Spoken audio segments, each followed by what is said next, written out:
Most of the things that you do on a daily basis are automatic, like brushing your teeth, taking a shower, driving to work, and so on. There are also other activities that you don't even realize that you're doing subconsciously.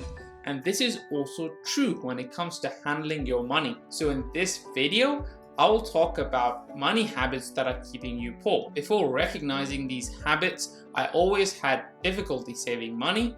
But once I realized what I was doing, I started replacing bad money habits with good ones. And that helped me save money and manage it more effectively. These savings eventually helped me get started on the investing ladder and put money to work, which has helped me to work smarter rather than harder. So smash that like button and let's get started. Bad habit number 1, spending before you save. What I mean by that is, as soon as you get paid, you pay off your rent, your phone bill, gym membership, you go out to eat, you go to shopping, etc. And then at the end of the month, you realize you haven't saved any money whatsoever. So you think to yourself, I'll definitely start next month.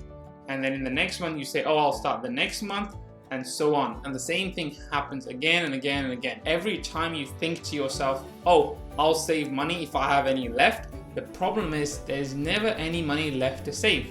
Does that sound familiar? Well, successful people always save and then spend what's left after saving. That means before they started spending their money, swiping their cards left, right, and center, and blowing their money on everyone except themselves, they put some money away into their own pockets first. Then they pay their bills and then they spend what's left. With this analogy, they are prioritizing making themselves rich rather than other people rich. A good saver understands that demand will always expand to consume all available resources. What that means is that no matter how much one person is paid, they will end up spending it. That is, if they have this bad habit of spending before they save. That's why there are people who make a decent salary yet are broke, because they always end up spending their money on one thing or another. So as soon as they get paid a bonus or get a raise, they end up buying a more expensive car or buying more expensive clothes or a bigger house, and they fall into this trap of lifestyle inflation. But this is human nature.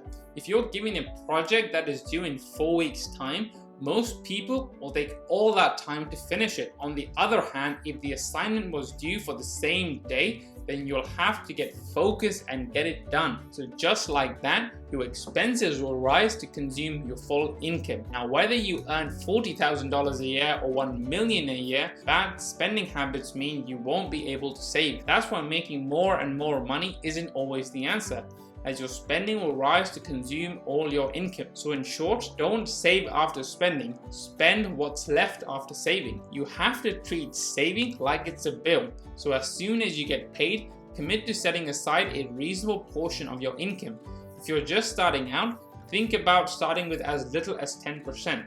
So if you get paid after tax, say £2,000 a month, then put £200 into savings and then spend what's left. If 10% sounds a lot, then go with whatever you can. So to stop money from slipping out of your hands, give up this bad money habit of spending before you save. The next bad money habit is not saying no. Do you have people in your life that are always inviting you to eat out, always posting pics of their amazing holidays, or they are in general eating out or spending money on Starbucks coffee, going on holidays that they can't afford, swiping their cards left, right, and center? Well, it's okay to say no to those invites and be authentic. You don't have to go out with them. You don't have to spend money like they do. It is okay to say to them, hey, by the way, I'm working on some financial goals and cannot come out with you this time. Or it's way out of your budget. If they're real friends, they will understand why you're saying what you are. Everyone has different budgets and different tastes, so everyone will prefer to or will be able to afford different things in life. Trying to keep up with everyone is going to keep you broke and in debt. This includes not just friends, but also people you see on social media. Most people in the UK and the US have very little in savings and a lot of debt. So a lot of what you see in terms of amazing lifestyles on social media or whatever is just often an illusion. A lot of people who post perfect pictures of them traveling the world are deep in debt and have no savings or investments. Chasing experiences so that you can post a cool picture on Instagram or whatever to get a few likes is a recipe for ending up broke. To put it simply, you need to decide, do you want to look rich or be rich? Bad money habit number 3, overusing your credit card. Now, don't get me wrong, spending money with credit cards is actually smart. You can earn rewards for each dollar you spend and haul in cool merchandise, cashbacks, free trips with credit card points, or miles program. But it only makes sense to spend on credit cards if you can do so in a responsible way. But a lot of people aren't able to handle credit cards, and the temptation to spend irresponsibly is just too strong. Now I hear you ask, how do I know if I'm one of them? Well, there are 4 signs that you really need to rein in with your credit cards. Number 1, you've maxed out your credit card. Number 2, you struggle to pay more than the minimum amount every month on your credit card. Number 3, you have no idea how much you owe this month. Number 4, your credit card debt is affecting your other financial goals. Now, if you are having these problems, don't worry. I've been there myself. It's just too tempting. So to get around this, for everyday items paid off on your debit card, things like coffee, lunches, cab rides, etc. And for larger purchases, for anything say over $50, £50, whatever, spend it on your credit card and pay it off immediately. This way you will get the rewards that you're looking to get and also only spend money that you can afford to. Which brings me on to the next point. The next bad money habit is not knowing your digits. And by that I don't mean your precious phone number, but more like knowing about your finances and not having your head buried in the sand. If you have credit cards open everywhere and you're not sure what you're spending every month, then you really need to consolidate. To do this, you could use an app. There are many out there that help you track your finances. You can also use a spreadsheet. This way you can see where you are spending most of your money and track your net worth. This can also be a great motivational tool, as you can use this to see the progress that you're making and what you need to do to achieve your financial goals. Do you need to cut back on those dinners or whatever? Tracking finances is a good way to know where you are, and also this allows you to map out where you want to be. And the tip is to try keep all your investments if you can with one provider. This has its pros and cons, but it's a lot easier to track everything in one place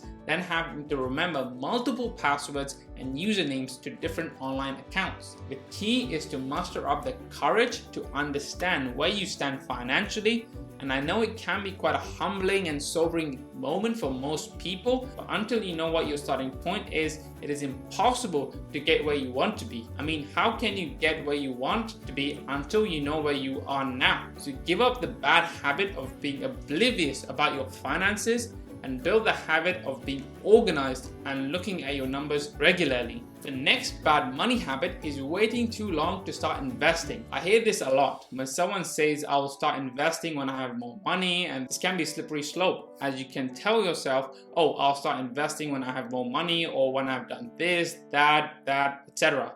It becomes a never-ending cycle of procrastination and excuses. You will always have reasons as to why you cannot invest.